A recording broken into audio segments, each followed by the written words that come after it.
Musta? May bagong anime na naman tayo ngayon. Like and subscribe ka na rin para may inaabangan ka, hindi puro si Crush. At huwag kalimutang i-all ang notification bell nang lagi ka pong updated sa ating uploads. Salamat!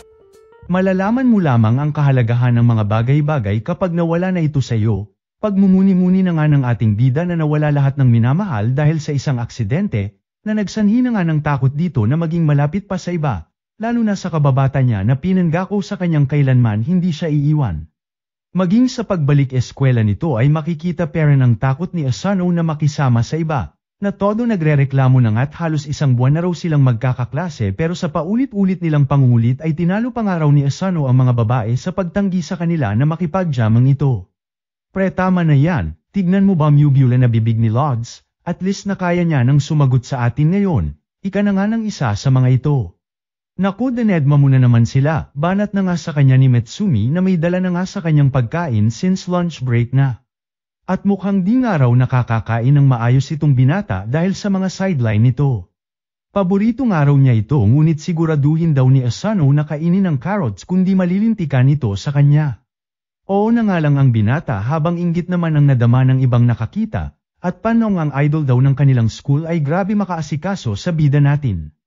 Hay nako Asano, hanggang kailan ka ba magiging loner? Pag-aalala na nga ni Metsumi sa ating bida at kung ganito na raw ba ito habang buhay. Aces nanay Bakita, ikaw nga makabasted ng lalaki wagas, yung Tanaka Chuchu ng 3rd year, matalino naman daw, guwapo, tas kapitan pa ng soccer team, so ba't mo Ben asted ribat na nga ni Asano sa kababatang dalaga? Ba't ikaw tatay Bakita, hihi, anyway mag-move on ka na, kundi sigurado malulungkot yun sila tita. Kaya ayusin mo na communication skills mo, o siya ito kumain ka na muna, tugon na nga sa kanya ng dalaga. Isusubo na sana ni Asano ang omelet ni Metsumi ngunit sumingit na nga ang isang lalaki na tinawag nilang si Hirokawa Sensei, at bakit daw ito nandirito sa may business trip daw ito sa ibang bansa, tanong na nga ni Metsumi. Ayon naman kay Hirokawa Sensei ay na-miss niya raw kasi ang luto ni Metsumi kaya napauwi siya. Dami pang ang dada nito hanggang sasabihan na nga si Asano na sa uwian daw ay daanan siya muna nito sa office niya. Hala ko, oo ikaw, pero wala naman ako ginawang masama di ba? Pagtataka na nga ni Asano, hanggang sa umalis na kalaunan ang weirdong teacher. Bye Asano, ika na nga sa kanya ng tatlong manliligaw niya habang ang bida naman natin ay umuwi na rin ang nagmumuni-muni na naman ng kanyang nakaraan na dahilan daw kung bakit hirap siyang makipagkapwa-tao sa iba. Ngunit bago yun ay dumaan nga muna sa office ni Hirokawa Sensei. Sa wakas dumating ka na rin, kanina pa kita hinihintay, ika na nga sa kanya ng teacher, na sa lawak ng opisina ay nasa tabi niya talaga umupo sa shy type pa naman bida natin. Walang ano-ano ipinakita na nga nito sa kanya ang sandamakmak na picture ni Metsumi at nais niya lang naman daw share kay Asano ang collection niya, at bilang kababatang araw ng dalaga ay nais niya ang opinyon nito. Napasusmerisep na nga lang sa isip-isip itong si Asano at may tama raw talaga sa utak itong teacher, na noon pa daw obsessed na talaga dito kay Metsumi at paboritong estudyante raw nito. Bigla na nga lang natigilan si Asano nang mapaisip kung papaano raw pati pictures noong bata pa si Metsumi ay meron nito. Hanggang sa tila nagbago na nga ang tono ni Hirokawa Sensei at noon pa man daw ay binabakuran niya na mula sa mga masasamang elemento at mga engkanto ang pagkaganda-ganda naman daw talaga kasing dalaga na si Metsumi, at kahapon na lang daw may dumagdag na naman, yung Tanaka na walang kwenta, pero noong mahina kong pinakiusapan niya naman daw na lumayo kay Metsumi ay malugod naman daw na sumunod, sabay pakita na nga ng isang video na tila tenorture pa nga nito. Baliw ang hayop, sa isip-isip na nga ni Asano at kailangan may gawin daw siya kundi baka ano pa ang mangyari kay Metsumi. Sa gulat ni Asano ay bigla na nga lang siyang tinutukan ng patalim ng katabing baliw, at all this time pinagbibigyan lang daw siya since kababata nga raw siya ni Metsumi, ngunit iba na nga raw ngayon at nagbago na ang lahat. Tsaka wag mo masyadong personalin, at para ito lahat sa pinakamamahal kong kapatid, dagdag pa nga ng baliw sa kanya. Sa kung saan ay bigla na nga lang may sumingit na babae at tumigil na raw itong lalaki, sabay labas ng isang flashbomb at kalaunay pinakitang wala na si Asano sa tabi ng lalaki. Nagising na nga lang ang bida natin na nasa sofa, kaharap si Metsumi at iba pang mga tao na ngayon niya lang nakita, na lubos kinagulat na nga si Asano. Medyo mahaba-haba nga raw na kwento ika na nga ng dalaga sabay pinakilala ang mga ito na mga kapatid niya. Ang kuya niya na si Shinzo, ate niya na si Futaba, si Kengo, Ate Shian, ang guard dog nila na si Goliath, at ang may balde sa ulong si Nanao. At kung mapapansin nga raw ni Asano, ay pamilya sila ng mga spy. Lubos na gulantang na nga sa mga narinig itong si Asano, at asan nga raw yung kamera at baka nang paprank lang daw itong dalaga. Tignan mo sampulan kita na peke lang itong baril, ika na nga nang di makapaniwalang binata, hanggang sa nagulat na nga nang pumutok ang baril ng kalabitin niya ang gatilyo nito.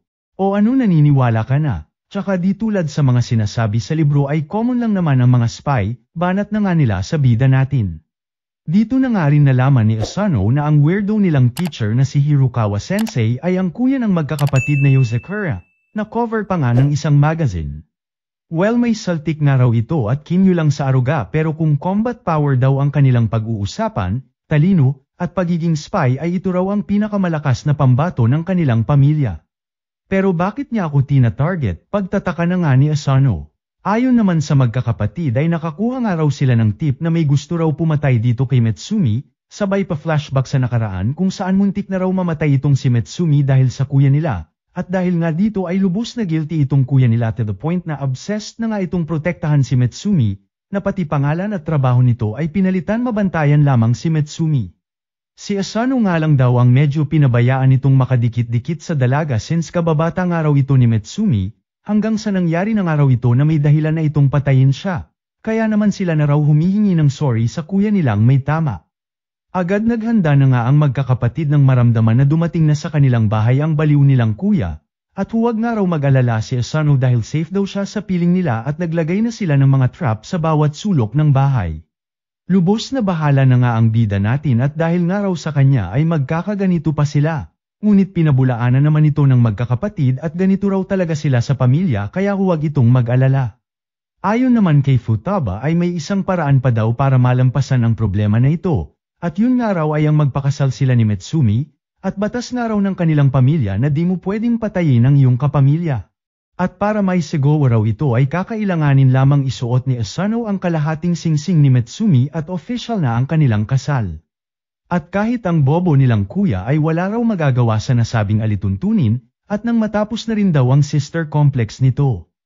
Ano Asano, Jika? Tanong na nga nila dito. Bago pa man makasagot ang bida natin, at naalala na naman nga ang kalungkutan ng kanyang nakaraan, ay mismong si Metsumi na nga ang tumanggi sa kasal. At bagamat gets niya raw na nais lamang nilang protektahan si Asano, ay hirap pa nga raw ang bida natin na makipagkapwa-tao dahil na rin sa pagkawala ng pamilya nito. At ang pagpasok sa panibagong pamilya ay sadyang masakit pa dito. Kalaunan ay nagsorry na nga lang si Futaba at medyo naging insensitive daw siya sa bagay na yon. At doon tumuloy na nga sa pagpaplano, laban sa kuya nilang Pabibo. Ngunit sa gulat nila ay bigla na nga lang pinakita na nasa loob na ito ng kwarto na pinagtataguan nila. At nagsorry dito kay Shinzo dahil sinira niya na raw lahat ng trap na nilagay nito. Pa-warning naman si Futaba at lubayan na nga raw ng kanilang kuya Kyoichiro ang binata, ngunit tila di talaga papaawat itong kuya nila at sinabi pang ang guilty until proven innocent daw itong si Asano. Walang ano-ano'y binalibag na nga ni Futaba ang baliw nilang kuya, na sinabayan na nga rin ng iba pa nilang kapatid. Ngunit wa-epek sa lakas ng kuya nila na binasek lamang ang kanilang mga atake, at ibigay na nga lang daw nila ang binata nang matapos na. Pilit nakipaglaban pa rin nga itong si Futaba ngunit sadyang mas malakas ang kanilang kuya.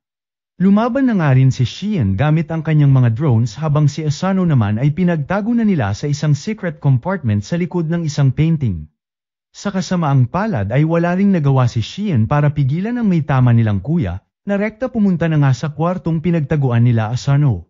Di rin nagpahuli si Goliath at nakiatake na rin ngunit wala ring pan-apat, kasama itong si Kengo na nahuli na rin at nagbalat kayong si Metsumi. Maging si Metsumi ay nabuking na rin at huwag na raw magbalat kayong si Asano at masyado raw halata daw, habang ang bida naman natin ay lubos ang pag-aalala habang nakatago.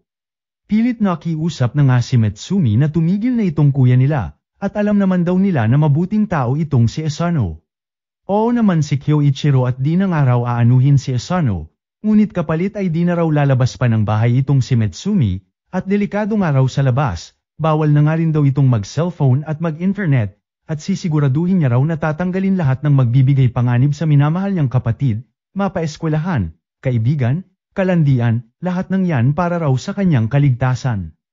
Kalimutan ng araw nito ang binata, at mamuhay na lamang sila ng mapayapa. Walang ano-ano'y di na nga kinaya ni Asano na manood na lamang sa kadramahan ng baliw na kuya ni Metsumi, at buong tapang na hinarap ang lalaki sabay iminungkahi kay Metsumi na gawin na nila ang suggestion ng ate Futaba niya nang makaligtas at tigilan na sila ng kuya niya. Di na nga nagdalawang isip pa ang dalaga at ibinato kay Asano ang kalahati ng singsing niya. Ngunit sa kasamaang palad ay nagawang pigilan ng kuya niya gamit ang wire-wire nitong sandata. Aba at di rin nagpatinag ang bida natin na di ininda kahit masugitan at kinuha na nga ang singsing ni Metsumi, at lubos nagpapasalamat sa dalaga sa lahat ng pagpoprotekta nito sa kanya kahit mangtanga siya. Kaya naman ngayon, ay siya naman daw ang poprotekta dito sabay pinatid lahat ng wire-wire na nakatali dito na lubos kinagulat nila. Pangako poprotektahan ko si Metsumi, kaya nice to meet you sa'yo bayaw. Wala na ngang nagawa pa si Kyoichiro at naisuot na ni Asano ang singsing, habang happy-happy naman sila Futaba na nasasaksihan ang kitamisa ng bagong mag-asawa. Pahappy-happy na rin po ng like at subscribe ko mga lods, damay nyo na rin po TikTok at Facebook ko andyan link sa profile ko, hihi. Namuti na nga lang sa dismaya itong kuya nila at wala nang nagawa since kasal na sila Asano at Metsumi, ngunit kinabukasan ay may pa-good morning na nga sa bida natin na lubos na gulat sa pagbisita ng kanyang bayaw. Huwag nga raw mag-alala si Asano dahil ito ang traditional wake-up call nila sa kanilang pamilya, at huwag na nga raw bumoses pa ang binata pagkat parte na ito ng kanyang training simula ngayon bilang isang spy. Sus gusto mo lang ako patayin halata naman, sa isip-isip naman ng binata na wala nang nagawa kundi sakyan na lamang ang trip ng bayaw niya, habang sa baba naman ay nagpeprepara itong si Metsumi ng lunchbox nila para sa eskwela. Nang matapos ito ay inabutan na nga nito ang paganap ng kanyang baliw na kuya, na Ramason pa nga at tinutulungan niya lamang daw ang binata na mag-morning exercise at magbanat-banat ng katawan. Walang ano-ano'y bigla na nga lang binuhat ni Kyoichiro si Metsumi kasama ang kaladkaring si Asano at tumalon papalabas sa bahay at late na nga raw sila, sabay sumabog ang bahay na lubos kinagulat ni Asano. Paliwanag ng kanyang bayaw na naplantahan na ang bahay niya at ipapaliwanag na nga lang daw niya mamaya iba pang detalye, at ang importante nga raw ngayon ay ang misyon ng pamilya Yozakura, kung saan top priority na protektahan si Metsumi Yozakura. O siya, medyo magiging magulo ang araw na ito kaya umalis na tayo, tugon na nga ni Kyoichiro sa kanila. Rekta sakay na nga sila sa pangmalakasang limousine ng pamilya Yozakura kung saan ibinalita ni Shinzo sa kanila na kumpirmadong may nagplanta ng time bomb sa kusina ni Asano, na lubos pinagtaka na nga ng ating bida. Ayon naman sa kanyang bayaw ay dahil ito sa target nga ng mga kalaban nitong si Metsumi, at talo pa nga raw ang sunog kung kumalat ang impormasyon sa kanilang industriya, kung saan alam na ng lahat na mag-asawa sila ni Metsumi. Bakit ba kasi hype na hype sila kay Metsumi, pagtataka na nga ni Asano. Paliwanag naman ng kanyang bayaw na dahil ito sa si Metsumi ang pang-10 head ng pamilya Yozakura. Well since dumating naman na tayo dito ay might as well ipaliwanag ko na sayo ang lahat, ika na nga ni Kyoichiro, kung saan ang pamilyang araw nila ay nag-ugat mula pa noong panahon ng mga ninja ng Edo period, kung saan may mga taglay na kanya-kanyang kapangyarihan, ngunit kaakibat ng bawat henerasyon, ay may natatanging isang tao na pinapanganak ng walang taglay na kapangyarihan, na kung tawagin nila ay head, at ang mga miyembro naman ng pamilya na may mga kapangyarihan ay siyang promoprotekta sa nasabing head. Ngunit bagamat ito na ang naging sistema ng kanilang pamilya noon pa man ay ninais raw nilang magkakapatid na mamuhay ng normal itong si Metsumi. Pinabatid naman ni Metsumi na bagamat hangad lamang ng magkakapatid ang kasiyahan niya ay di naman daw pwedeng pumirmi lamang siya at hindi isa katuparan ang pagiging head niya nang nakikitang nagbubuwis ng buhay ang kanyang pamilya. Lubos na tuwa na nga ang kuya niya sa mga narinig at lumaki nga raw itong isang mabuting dalaga, sabay banat na nga at paano raw ito napunta sa char-eret nating bida. Walang ano-ano'y nagulat na nga lang si Asano nang pinagre-retrat na sila ng mga di kilalang tao na sumusunod sa kanila. Habang itong bayaw niya naman ay relax lang at huwag nga raw mag-alala si Asano dahil bulletproof ang kanilang sasakyan. Maging si Metsumi ay sinabihan na nga rin ng kanyang mister na huwag masyadong mag-alala, at magtiwala nga lang daw sila kay Goliath. Abat mas nataranta na nga ang binata nang marinig ang sinabi ng kanyang misis, dahil siyang tunay nga ay si Goliath, ang aso ng pamilya Yozakura, ang nagdadrive ng sasakyang kanilang lulan. Pasiklab na nga ang aso sa driving skills nito ngunit dahil sa medyo nagiging maalog na at di na makapag-sieste si Kyoichiro ay nilabas na nga nito ang mga makukulit na kalaban, At dito sinabayan lahat ng burra nilang atake hanggang sa basic pinagcha-chap-chap na ang kani-kanilang sasakyan. Siguro naman gets mo na ang sinasabi ko na misyon ng pamilya Yozakura. At since bahagi ka na ng pamilya ay cruise mo na rin ito, ika na nga ni Bayaw kay Asano. At bilang paunang misyon nga raw ng ating bida, ay protektahan nito ang kanyang asawa mula sa mga assassins buong araw mula ngayon. Siyang tunay nga pak-arating sa kanilang classroom ay pasiklab na itong binata na siniguradong walang anumang nakaplantang bomba sa paligid ng kanilang silid, na lubos pinagtaka na nga ng kanilang mga kaklase at ano raw nangyayari sa binata, sabay pa flashback ng kanilang pag-uusap sa sasakyan kung saan ayon kay Metsumi ay tigilan na nga raw ng kanyang kuya ang pagsusulsul kay Asano na gumamit ng baril, bagkus ay gumamit na lamang daw sila ng lason o bomba na mas effective raw kung susumain. Dito na nga iminungkahi ng kanyang bayaw na protektahan niya si Metsumi mula sa isang assassin na nagngangalang Tayama na kilala sa paggamit ng bomba, na siya raw mismo makapagsasabi na malakas dahil nakasama niya na dati dagdag pa ng kanyang bayaw. Tropa mo naman pala bayaw, bakit niya ginagawa ito? Pagtataka na nga ni Asano. Naku, sa mundo namin walang tropa-tropa basta may nakataya ng pera, at tanging mapagkakatiwalaan mo lamang ay sarili mo, ika na nga ng kanyang bayaw. Bagamat may kahinaan nga raw ang kalaban, at halos lahat ng ginagawa ay pinupost sa social media, ay mag-ingat pa rin daw ang binata at may kakaibang style ang kalaban lalo na sa mga pabomba-bomba nito. Dagdag pa nga ng kanyang bayaw na may 3 raw itong plinantang bomba, kung saan buena mano ang nagpasabog ng kanyang bahay. At nangangahulugang may 2 pang natitira kaya ayusin nga raw ni Asano, dahil kung sakaling magasgasan nga lang daw si Metsumi, ay sisiguraduhin niyang dugo ang kanyang idudumi. Ano pa nga ba at todo na praning na tuloy ang ating bida sa pagbantay ng kanyang may bahay, lalo na nang malaman pa ang mga panibagong post ng kalaban na naligay na nga raw nito ang iba pang bomba na lubos ikinabahala na nga ni Asano. Habang todo effort ang bida natin ay nagpatuloy naman sa kanyang normal na araw itong si Metsumi, nakakwentuhan pa nga ang iba nilang kaklase na tila wala lang at di preno problema ang mga assassin na sa kanya ay nakabuntot noon pa man. Hanggang sa dito mapagtanto ni Asano na noon pa man ay palaging may kasama si Metsumi at di makikitang mag-isa, at bagamat di man halata ay di raw kinakain ni Metsumi ang anumang inireregalo dito, at all this time ito ang mga mumunting paraan ng dalaga para maprotektahan ang sarili niya at malabanan ang kanyang tadhana, habang nagmumuni-muni ay muli na naman niyang umeksena ang trio manliligaw niya, kung saan inalok siya ng chocolate.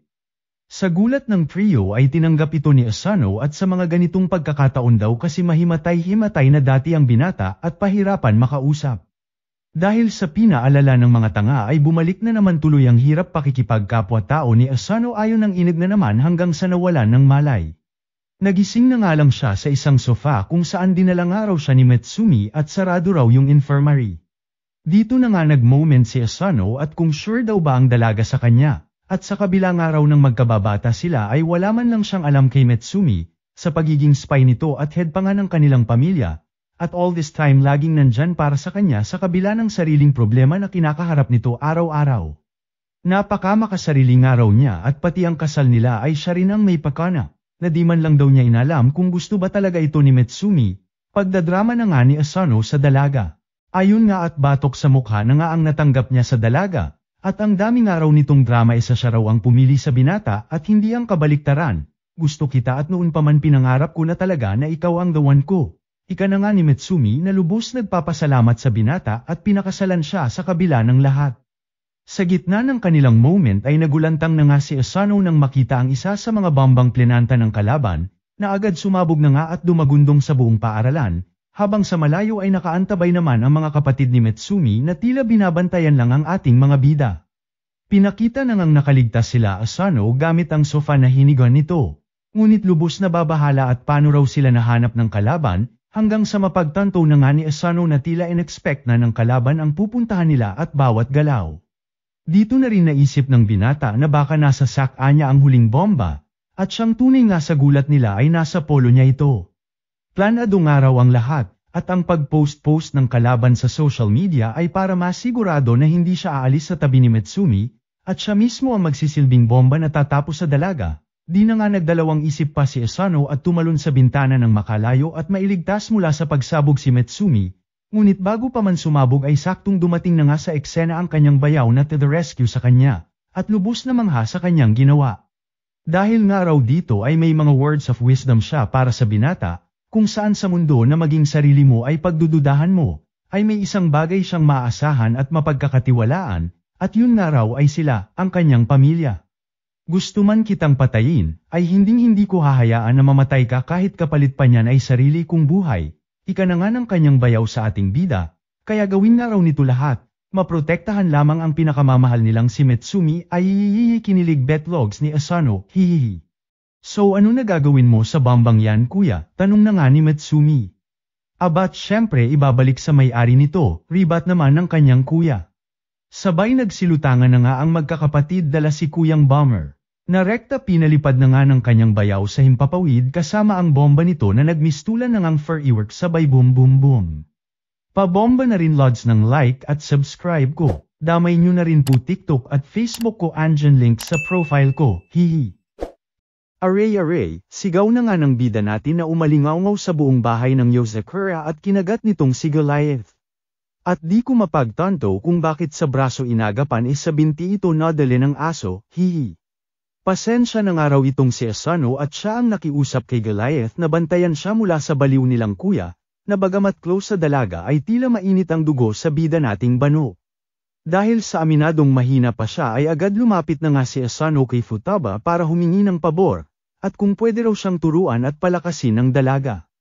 Huwag nga raw mag-alala si Asano at paunti-unti naman daw talaga siyang tuturuan ng magkakapatid, ngunit iginiit ng ating bida na masyado pa raw itong matagal, at hindi niya maaatim na masaktan si Mitsumi dahil lang sa kahinaan niya kagaya na lamang ng nakaraang kaganapan na maging siya muntik pang mamatay. Edi wow, o ayan namin mo, sabay pinagbabalibag na nga ni Futaba ang bumibidang binata, at siya nga raw na mismong dugong Yozakura ay inabot pa ng ilang taon para maabot ang taglay niyang lakas ay lalo na nga raw itong binata na isang normal na tao lamang, kaya huwag nga raw nitong pinapairal ang pabugso-bagsong damdamin nito, ngunit ayaw din naman daw niyang sayangin ang kadesididuhan nito. Kaya kung gusto nga raw ni Asano ay subukan ito ang Yozakura style all-out training nila, sa kondisyon na dapat mabuhay ito sa kanilang bahay ng isang buwan. Teka yun lang ang yung kondisyon para sa training, pagtataka na nga ng binata. Oo naman itong si Futaba tsaka wala naman na daw talagang uuwian pa si Asano at wasak na nga bahay nito. Isipin na nga lang daw ng binata na rehearsal niya ito, at matapos ng isang buwan ay training mode niya na. Napatayo na nga sa tuwa at pagpapasalamat itong bida natin hanggang sa nagulat ng muntik siya mahulog sa isang trap. Ay sorry, ika naman ni Futaba, at nakalimutan niya raw sabihin na puno ng patibong ang buong bahay nila. At sa bahay nga raw ng Yozakura, pang-araw-araw ang training, at kung ito nga lang daw di malalampasan ni Asano, ay wag na raw nitong asahan na kaya niya ang all-out training. Pakagising ni Asano kinabukasan ay literal na pasabog agad ang bumungad dito hanggang sa narating na nga nito ang hapagkainan ng kahit papaano ay buhay pa. Lubos pag-aalala naman itong misis niya habang ang mga bayaw niya ay todo gatong pa at kung kailangan na raw ba nilang maghanda sa burol ng binata. Huwag nga raw mag-alala si Asano ika naman ni Shion at kung makita ng bahay na karapat-dapat siya at malampasan niya ang mga traps ay mismong ang computer na ang titigil o maging ang binata ay pwede na raw itong itigil kailan niya man gustuhin. Maging sila daw ay pinapatay din ito paminsan-minsan pag trip nila, at sa estado raw ni Asano, o maging sino mang normal na tao ay kaya itong e-clear sa loob pa ng 2 taon. Walang ano-ano ibigla na nga lang sumakit ang tiyan ni Asano, sabay pasaring ni Futaba na kasama rin sa training niya ang pagkain, at pagpapalakas ng tiyan, at ang ibang araw dito ay may halong lason na siguradong mapapamahal ka sa Ened Oro. Agad na patakbo na nga sa Cub 8 itong binata ngunit napasusmeriesep na lamang ng maging ang CR ay bahagi pair ng training niya, at habang nagrarap ang kanyang puwet ay pa-explain na nga itong si Shion, na kung nais daw ng binata na magamit ang Cub 8 ay kailangan nitong makrak ang password nito na nagre-refresh kada minuto. Ayayay Pony MS kayo pwede pass muna ngayon may sumirit ng igit, sigaw na nga ni Asano habang itong kuya naman ay happy-happy lang. Nagdaan ang mga araw at habang binibasic lamang ng magkakapatid ang bawat trap ng kanilang bahay ay iba naman ang istorya nitong ating bida, kung saan magkadilipad-lipad na sa takbo, makaiwas lamang sa bala ang bobo. Dito nasubak na nga ang liksi ni Asano, marksmanship, poison tolerance, at kung ano-ano pa. Nabahala na nga maging mga kaklase niya at tila down na down nga raw itong bida natin, hanggang sa ipakita na ngang literal na down siya sa kadahilan ng pagkabigat-bigat ng damit na pinasuot sa kanya ng mga Yozakura. Sa kabila ng pagod ni Asano at nang makita na puyatan din sa kanyang mga tungkulin itong si Metsumi ay muli na naman nga itong nabuhayan at nagpatuloy sa kanyang training. Dito na nga siya inabutan ni Metsumi kaya pinagtimpla muna siya ng maiinom. Baka masyado mo naman pinapahirapan sarili mo, pag-aalala na nga ng dalaga sa bida nating bida-bida, at pasaway daw talaga ito maging dati pa man ika na nga ni Metsumi na may pa-flashback sa kanilang nakaraan.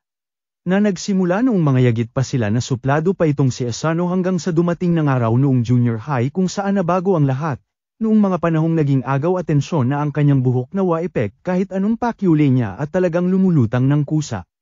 Dito na nga siya napagdiskitahan ng mga bully at ano raw paganap ni Metsumi at may mga pa-highlight ng buhok pang nalalaman. Pilit nagpaliwanag na nga si Metsumi tungkol sa buhok niya ngunit di pinapaniwalaan ng mga tanga. At dito naglabas na nga ng gunting at what if putulin na nga lang daw nila.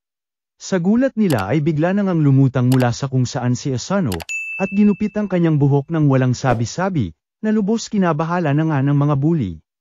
Napasigaw na nga si Metsumi at tumigil na nga raw si Asano, na siya na nga ring takbuhan ng mga walang magawa sa buhay at baliw ang bobo daw ang binata. Sakto pinapaputol din naman ng guidance yung buhok ko, rason na nga ni Asano kay Metsumi. At kung sakaling may manggulo pang araw dito ay magsabi lamang sa kanya, na kinablush-blush na nga ni Ate Metsumi mo. All this time protektahan mo ako, kaya sana huwag mo masyadong pinapahirapan sarili mo, ika na nga sa kanya ng dalaga.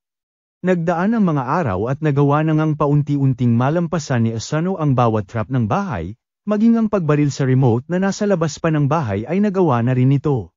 Kinamangha na nga ito ni Shinzo maging ni Shion na dala-dala ang performance data ni Asano para dito sa bayaw niyang nasa basurahan.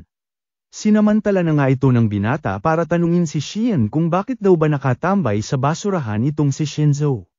Bukod sa tamad ay todo-todo raw ang pagiging mahiyain ng kuya Shinzo nila, na rumbat din at dami daw sinasabi ng babaeng tambay din naman ng kwarto nito.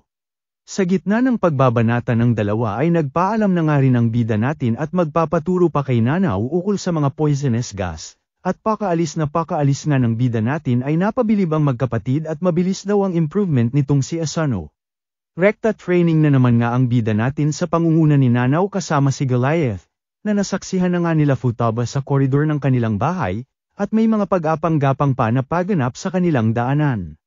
Makalipas ang 3 linggo ay namangha na nga itong si Metsumi at tila binibasic na nga lang daw ni Asano ang mga trap ng kanilang bahay, ngunit sa kasamaang palad ay olat spare nito sa pinto na may pangmalakasang lock. Sa gulat nila ay bigla na nga lang bumagsak ang binata hanggang sa kalaunan ay hinimitay na nga ito na lubos nilang pinag-alala. Ayon kay Nanaw ay may lagnat nga raw itong binata, nadala na rin daw ng sobrang pagod na naranasan nito. Kaya kung mamarapatin na raw ni Asano ay magpahinga na muna ito nang makarecover agad. Dito na nga nabisto ni Futaba ang sandamakmak na sugat nito sa katawan na resulta ng walang tigil at todo-todo nitong pagtitraining, kasabwat ang magkakapatid para maitago ang kanyang mga tama at sugat. Pati ba naman ikaw Nanaw, kahit alam mong suicide mission ang ginagawa nyo, banat na nga ng ate Futaba nila.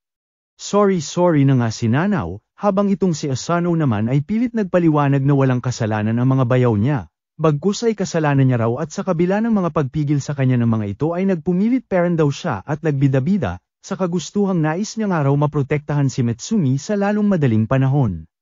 Bobo, ika na nga ni Futaba sabay binanatan ang kanyang ulo, at kung sarili niya nga raw hindi niya magawang alagaan paano pa kaya ang alagaan at protektahan ng iba. At kung talagang ganoon daw siya kadesidido na protektahan si Metsumi ay dapat maintindihan daw ng binata ang salitang pasensya at tamang panahon, nang walang tinatahak na shortcut, dahil bahagi rin daw ito ng kanyang training, at bago umalis ay nagbigay kay Asano ng isang lumang libro na pagmamay-ari niya raw, at pag-aralan daw mabuti ni Asano hanggang sa makarecover siya.